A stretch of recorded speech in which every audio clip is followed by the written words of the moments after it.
والسلام على سید المرسلین اما بعد فاعوذ باللہ من الشیطان الرجیم بسم اللہ الرحمن الرحیم الصلاة والسلام علیک یا رسول اللہ وعلى آلک واصحابک یا حبیب اللہ الصلاة والسلام علیک یا نبی اللہ وعلى آلک واصحابک یا نور اللہ۔ آج ایک بڑا ہی عجیب و غریب بھی اور دردناک واقعہ بھی ہے۔ نبی پاک علیہ الصلوۃ والسلام سے ہم سب کو بے انتہا محبت ہے اور یہ ایمان کی جان ہے۔ نبی پاک سے محبت نہیں تو ایمان بھی کمپلیٹ نہیں ہوتا، اور جب نبی پاک علیہ الصلوۃ والسلام کو تکلیف پہنچے یا نبی پاک علیہ الصلوۃ والسلام کو کسی طرح کی کوئی ایذا پہنچے تو یقیناً جب امتی اس کو پڑھتا ہے سنتا ہے تو دل پر بھی تکلیف ہوتی ہے۔ ایک ایسا ہی واقعہ جس میں ہمارے آقا علیہ الصلوۃ والسلام کو تکلیف پہنچائی گئی، نبی پاک علیہ الصلوۃ والسلام پر جادو کیا گیا۔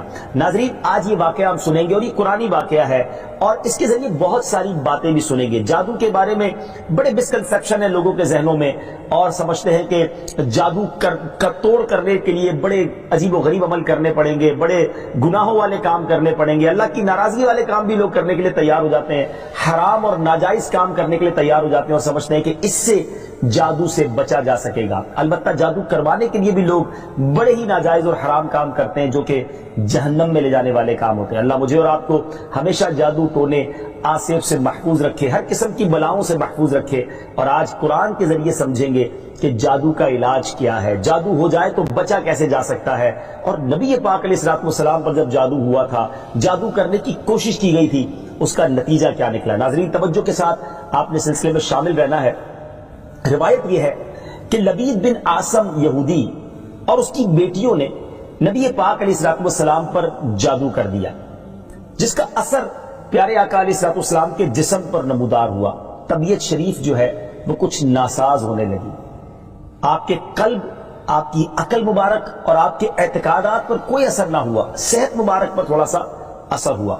چند روز بعد حضرت جبریل امین بارگاہ رسالت میں حاضر ہوئے اور عرض کی، یا رسول اللہ صلی اللہ علیہ وسلم، ایک یہودی نے آپ صلی اللہ علیہ وسلم پر جادو کر دیا ہے، اور جادو کا جو سامان ہے وہ فلاں کنویں میں ایک پتھر کے نیچے دبا ہوا ہے۔ سرور کائنات علیہ الصلوۃ والسلام نے حضرت علی مولا کائنات شیر خدا کرم اللہ تعالی وجہ الکریم کو بھیجا۔ انہوں نے کنویں کا پانی نکالا اور پتھر اٹھایا تو اس کے نیچے سے کھجور کے گھابے کی تھیلی برآمد ہوئی، یعنی کھجور کے جو چھلکے ہوتے ہیں اس طرح کی تھیلی برآمد ہوئی، اور اس میں نبی پاک علیہ الصلوۃ والسلام کے منہ مبارک جو کنگھی سے ٹوٹے تھے اور کنگھی کے ٹوٹے ہوئے کچھ دندانے اور ایک ڈور یا کمان کا چلہ جس میں 11 گٹھانے لگی ہوئی تھی، اور ایک موم کا پتلا تھا جس میں 11 سوئیاں چبھی ہوئی تھی، یہ سب سامان پتھر کے نیچے سے نکلا، اور یہ مولا علی کرم اللہ تعالی وجہ الکریم یہ سارا سامان لے کر نبی پاک علیہ الصلوۃ والسلام کی بارگاہ میں آ گئے۔ اس کے بعد سبحان اللہ، اب اس کا توڑ کیسے آیا، اس کا علاج کیسے ہوا، اس کا حل کیا نکلا؟ جبریل امین اللہ تبارک و تعالیٰ کی بارگاہ سے سورہ فلق اور سورہ ناس لے کر حاضر ہوئے، یعنی اب جو سورہ فلق اور سورہ ناس ہے وہ نازل ہوئیں، اور ان دونوں صورتوں کو ملائیں تو ناظرین اس میں 11 آیتیں ہیں۔ ہر ایک آیت کے پڑھنے سے ایک ایک گرہ کھلتی جاتی تھی، یہاں تک کہ سب گرہیں کھل گئیں اور پیارے آقا علیہ الصلوۃ والسلام بالکل شفا یاب ہو گئے۔ سبحان اللہ، سبحان اللہ۔ ناظرین، اب اس واقعے سے بہت ساری باتیں میں نے اور آپ نے سیکھنی ہیں۔ پہلی بات یہ ہے کہ یہ بخاری شریف میں ہے کہ پیارے آقا علیہ الصلوۃ والسلام جب بستر شریف پر تشریف لاتے تو اپنے دونوں ہاتھوں پر دم کرتے اور اپنے سر سے پاؤں تک پورے جسم پر اپنے ہاتھوں کو پھرایا کرتے، جہاں تک دست مبارک پہنچ سکتے یہ عمل 3 مرتبہ فرماتے، یعنی نبی پاک علیہ الصلوۃ والسلام ان دونوں صورتوں کا اپنے اوپر بھی دم کیا کرتے۔ اور ایک اور جگہ پر بھی یہ ہے، حدیث عائشہ رضی اللہ تعالی عنہا میں ہے کہ جب نبی پاک علیہ الصلوۃ والسلام کے گھر والوں میں سے کوئی بیمار ہوتا تو آپ علیہ الصلوۃ والسلام ان دونوں صورتوں کو پڑھ کر اس پر دم فرمایا کرتے تھے۔ تو یہ نبی پاک کے معمول میں تھا۔ تو آج اگر ہم میں بھی کوئی بیمار ہو جائے، فیملی میں کوئی بیمار ہو جائے، اپنے آپ کو من آفتوں سے بچانا چاہتے ہیں تو اول آخر 3 بار درود پاک پڑھیں، سورہ فلق اور سورہ ناس کی تلاوت کریں، اپنے ہاتھوں پر دم کر کے اپنے جسم پر پھیر لیں، کسی مریض پر دم کر دیں، انشاءاللہ اس کی برکت ملے گی۔ یہاں ایک اور مسئلہ بھی سیکھنے کو ملے گا کہ تعویذات اور عملیات میں جس میں کوئی لفظ کفر و شرک کا نہ ہو وہ جائز ہے۔ اسی طرح گنڈے بنانا اور ان پر گرے لگا کر آیات قرآن اور اسماء الہیہ پڑھ کر پھونک مارنا بھی جائز ہے، یعنی تعویذات اگر شرک سے پاک ہیں، اگر کفریہ کلمات سے پاک ہیں تو وہ کرنے میں کوئی حرج نہیں، وظائف کرنے میں کوئی حرج نہیں، یہ قرآن و حدیث سے ثابت ہے اور آپ نے یہ سنا۔ ناظرین سیکھنے کو کیا مل رہا ہے؟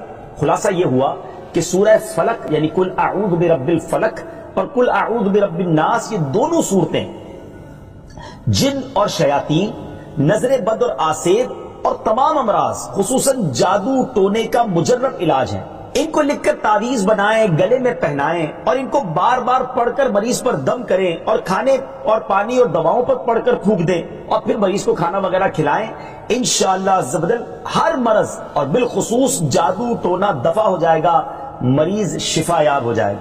اسی طرح قرآن مجید کی دوسری تمام صورتوں کی خصوصی خواص ہیں جن کو بہت خوبصورت کتاب جنتی زیور ہے اس میں بھی آپ پڑھ سکتے ہیں ناظرین۔ اسی طرح ہمیں چاہیے کہ قرآن پاک کی تلاوت کرتے رہیں، قرآن پاک کی ہر حرف میں شفا ہے، برکتیں ہیں، اور آج خاص طور پہ ہمارے ناظرین کو گویا وظیفہ، قرآنی وظیفہ مل رہا ہے۔ بہت سارے ناظرین یہ گزارش کرتے ہیں کہ ہمیں کوئی وظیفہ بتایا جائے، تو دیکھیں آج تو قرآن کے ذریعے، اور وہ وظیفہ جو نبی پاک کو رب کی طرف سے عطا ہوا، پیارے آقا علیہ الصلوۃ والسلام کو بھی شفا نصیب ہوئی، تو ہمیں ضرور اس کو اپنانا چاہیے۔ ناظرین اس سے پہلے کہ میں مزید اس معاملے میں آگے بڑھوں، میں چاہتا ہوں کہ دونوں صورتوں کی تلاوت اور اس کا ترجمہ پہلے سن لیتے ہیں اور پھر مزید اس بارے میں بات کرتے ہیں کہ اس حیرت انگیز واقعے سے مجھے اور آپ کو مزید کیا سیکھنے کو ملتا ہے۔ پہلے سورہ فلق کی تلاوت ہوگی، سورہ ناس کی تلاوت ہوگی۔ میں یہاں ایک اور بات بھی کہنا چاہوں گا، کچھ لوگ یہ کہتے ہیں جناب ہم وظیفہ کرتے ہیں اثر نہیں ہوتا، برکت نہیں ملتی۔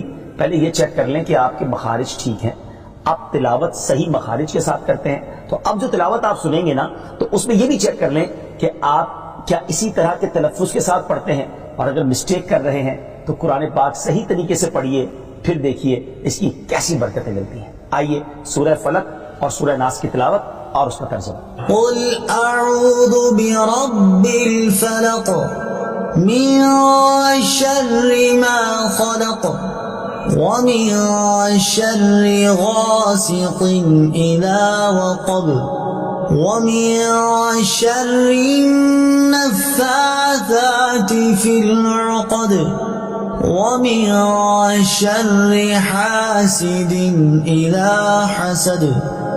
تم فرماؤ میں اس کی پناہ لیتا ہوں جو صبح کا پیدا کرنے والا ہے، اس کی سب مخلوق کے شر سے، اور اندھیری ڈالنے والے کے شر سے جب وہ ڈوبے، اور ان عورتوں کے شر سے جو گروہ میں پھونکتی ہیں، اور حسد والے کے شر سے جب وہ مجھ سے جلے۔ قل اعوذ برب الناس ملک الناس الہ الناس من شر الوسواس الخناس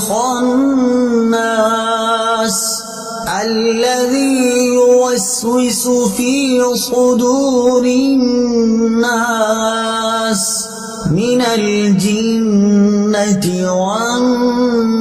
والناس۔ تم کہو میں اس کی پناہ میں آیا جو سب لوگوں کا رب، سب لوگوں کا بادشاہ، سب لوگوں کا خدا، اس کے شر سے جو دل میں برے خطرے ڈالے اور دبک رہے، وہ جو لوگوں کے دلوں میں وسوسے ڈالتے ہیں، جن اور آدمی۔ ناظرین سورہ فلق اور سورہ ناس کے بے شمار فضائل و برکات ہیں۔ ایک اور حدیث پاک سنیے، حضرت عبداللہ بن خبیب رضی اللہ تعالیٰ عنہ فرماتے ہیں کہ ہم پر ہلکی بارش ہوئی اور اس وقت اندھیرا چھایا ہوا تھا، اور ہم پیارے آقا علیہ الصلوۃ والسلام کا انتظار کر رہے تھے کہ وہ آ کر ہمیں نماز پڑھائیں۔ پھر نبی پاک علیہ الصلوۃ والسلام ہمیں نماز پڑھانے کے لیے تشریف لائے اور ارشاد فرمایا پڑھو۔ میں نے عرض کی کیا پڑھوں؟ ارشاد فرمایا صبح و شام 3 بار قل هو اللہ احد، قل اعوذ برب الفلق اور قل اعوذ برب الناس پڑھو، ان کی تلاوت کرنا تمہیں ہر بری چیز سے بچائے گا۔ چلیں ایک اور وظیفہ مل گیا، سورہ اخلاص کو بھی شامل کر لیں، تو صبح و شام پڑھیں تو انشاءاللہ بری آفتوں سے، مصیبتوں سے، جادو ٹونے سے، آسیب سے، ان طرح کی بلاؤں سے انشاءاللہ محفوظ رہیں گے۔ ناظرین یہاں کچھ مسائل بھی سیکھ لیتے ہیں۔ حضرت اسماء بنت امیس رضی اللہ تعالیٰ عنہ نے عرض کی یا رسول اللہ صلی اللہ تعالیٰ علیہ وسلم، جعفر کے بچوں کو جلد نظر ہوتی ہے، کیا مجھے اجازت ہے کہ ان کے لیے عمل کروں؟ نبی پاک علیہ الصلوۃ والسلام نے اجازت عطا فرمائی۔ تو سیکھنے کو یہ ملا کہ تعویذ اور عملیات جن میں کفر و شرک نہ ہو، کوئی کلمہ ناجائز نہ ہو، تو اس میں جو ہے وہ تعویذ کرنا، عمل کرنا جائز ہے۔ اور خاص کر وہ عمل جو آیات قرآنیہ سے کیے جائیں یا احادیث میں وارد ہوئے ہوں۔ اسی طرح چند مسائل بھی سیکھنے کو ملے۔ یہ دونوں صورتیں جو ہیں ان کے شان نزول سے ہمیں معلومات کیا ملتی ہیں۔ نمبر ایک، جادو اور اس کی تاثیر حق ہے۔ کچھ لوگ جادو کا انکار کر دیتے ہیں، یہ درست نہیں ہے۔ جادو اور اس کی تاثیر حق ہے کیونکہ قرآن میں اس کا ذکر ہے اور نبی پاک علیہ الصلوۃ والسلام پر بھی آپ کی صحت مبارک پر اس کا اثر ہوا۔ نمبر دو، نبی کے جسم پر جادو کا اثر ہو سکتا ہے، جیسے تلوار، تیر اور نیزے کا بھی اثر ہوتا ہے۔ یہ شان نبوت کے خلاف نہیں ہے۔ ہاں، ایسا اثر نہیں ہو سکتا کہ جس سے نبوت کے متعلقہ امور میں خلل آ جائے۔ حضرت موسیٰ علیہ السلام کے مقابلے میں جادوگر بالآخر اس لیے فیل ہوئے کیونکہ وہاں جادو سے معجزے کا مقابلہ تھا، ورنہ حضرت موسیٰ علیہ السلام کے خیال پر بھی اس جادو نے اثر کیا کہ ان کو خیال ہوا کہ یہ لاٹھیاں رسیاں چل رہی ہیں۔ نبی کریم علیہ السلام کے خیال پر بھی اسی طرح یہی اثر ہوا تھا۔ نمبر تین، جادو کو دور کرنے میں سورہ فلق اور سورہ ناس کو خصوصی تاثیر حاصل ہے۔ نمبر چار، جادو ٹونے اور عملیات اور اثرات اور بیماریوں کو ختم کرنے کے لیے قرآن پاک کی صورتوں اور آیتوں کو استعمال کیا جا سکتا ہے، اور بخاری شریف میں سورہ فاتحہ کو اس مقصد کے لیے استعمال کرنے کا بیان موجود ہے۔ تو سورہ فاتحہ کو سورہ شفا بھی کہا جاتا ہے، تو یہ بھی شفا کے لیے بڑا مجرب اور بڑا پیارا وظیفہ ہے۔ ناظرین، یہ چند باتیں تو ہم نے اس واقعے کے متعلق سیکھی، سورہ فلق اور سورہ ناس کے کچھ فضائل بھی سنے۔ میں یہاں ایک اور بات بھی کرنا چاہتا ہوں کہ آج کل پرابلم یہ ہو گیا ہے کہ اتنے عاملین آ گئے ہیں، اتنے عمل کرنے والے لوگ آ گئے ہیں، اتنے بورڈ ہمارے شہروں اور وطن میں لگ جاتے ہیں کہ ایسا لگتا ہے ہر دوسرے آدمی پہ جن ہے یا اس پہ جادو ہو گیا ہے۔ خدا را جھوٹے عاملین سے اپنے آپ کو بچائیے۔ اگر جینے کی تمنا ہے تو کچھ پہچان پیدا کر۔ لوگوں کے گھر بک جاتے ہیں، لوگوں کی عزتیں پامال ہو جاتی ہیں، عجیب ماحول ہو گیا ہے۔ کچھ بد نصیب تو وہ ہیں جو کسی کو تباہ کرنے کے لیے جادو کروانے جاتے ہیں اور ہزاروں لاکھوں روپے خرچ کرتے ہیں، اور پھر بیچارے کچھ جب بیمار ہو جاتے ہیں تو اپنا بعض اوقات ڈاکٹری مسئلہ ہوتا ہے، وہ بھی کسی عامل کے ہتھے چڑھ جاتے ہیں اور وہ کہتا ہے جناب آپ کے گھر میں بہت برا عمل ہوا ہے، فلاں جگہ کوئی چیز دبی ہوئی ہے، اور اس کو اب سنبھالنے کے لیے، اس کو نکالنے کے لیے اتنے بکرے چاہیے، اتنے مرغے چاہیے، اتنے انڈے چاہیے، قبرستان میں یہ عمل کرنا ہوگا۔ اور پھر غریب آدمی اپنی چیزوں کو بیچ کر ہزاروں لاکھوں روپے دے دیتے ہیں اور خاندان کے خاندان ٹوٹ جاتے ہیں۔ ایسا نہ کریں، پلیز ایسا نہ کریں۔ بلکہ میں تو ان عاملین سے بھی گزارش کروں گا کہ حلال روزی کی طرف آئیں۔ دعوت اسلامی نے بڑا شاندار ایک انداز اختیار کیا، اللہ سلامت رکھے دعوت اسلامی کے مدنی ماحول کو۔ ناظرین، آپ سوچ رہے ہوں گے کہ پھر ہماری بیماریوں کے لیے ہم تعویذ کس سے لیں، ہم یہ وظائف کہاں سے لیں؟ آپ کی دعوت اسلامی ہے نا، الحمدللہ دعوت اسلامی کا ایک شعبہ ہے جس کا نام ہی مکتوبات و تعویذات عطاریہ ہے۔ اس میں آپ کو بغیر کسی فیس کے، جی ہاں بغیر کسی فیس کے، لاکھوں لاکھ تعویذ ہر مہینے ناظرین یہاں سے دیے جاتے ہیں، پوسٹ بھی کیے جاتے ہیں، کوریئر بھی کیے جاتے ہیں، اس کی بھی کوئی فیس نہیں لی جاتی۔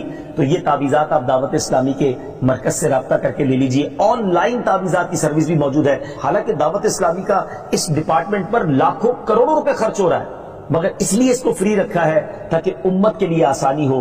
دکھیاری امت جو ہے ان کے مسائل حل ہو جائیں، نہ جانے کس کی دعا لگ جائے اور ہمارا بیڑا پار ہو جائے۔ ہاں، اس میں یہ ضرور میں کہوں گا کہ وہ لوگ جو یہ پروگرام دیکھ رہے ہیں اور ان کو لگتا ہے کہ میں اس شعبے کو سپورٹ کروں، دعوت اسلامی جس شعبے میں خرچ کر رہی ہے اور نہ جانے کتنے دکھیارے مسلمانوں کی دعائیں لے رہی ہے، تو اگر آپ دعوت اسلامی کے شعبہ تعویذات عطاریہ میں سپورٹ کرنا چاہتے ہیں، اپنا ڈونیشن دینا چاہتے ہیں، تو بھی ہم سے رابطہ کر لیجئے۔ لیکن پلیز ان جھوٹے عاملوں سے اپنے آپ کو بچائیے۔ اور مجھے جو ناظرین سن رہے ہیں، ہر بندے پر جادو نہیں ہوتا، ہر بندے پر جن نہیں آ جاتا، ہر بات میں وسوسہ نہ لایا کریں، وظائف پڑھ لیا کریں۔ صبح شام یہ وظیفہ ہمیں نبی پاک نے دے دیا ہے، صبح گھر سے پڑھ کر نکلے، شام گھر پر آ کر سونے سے پہلے پڑھ لے، آیت الکرسی سونے سے پہلے پڑھ لے، اللہ نے چاہا خیر آپ کا مقدر رہے گی۔ اور مزید ضرورت ہو تو دعوت اسلامی کے اس شعبے سے رابطہ کر لیں۔ میں امید کرتا ہوں کہ آج کے اس واقعے سے ہمیں یہ سیکھنے کو ملا کہ قرآنی وظائف کی کیا اہمیت ہے اور جائز وظائف کرنے میں، تعویذات کرنے میں کوئی حرج نہیں۔ آخری بات،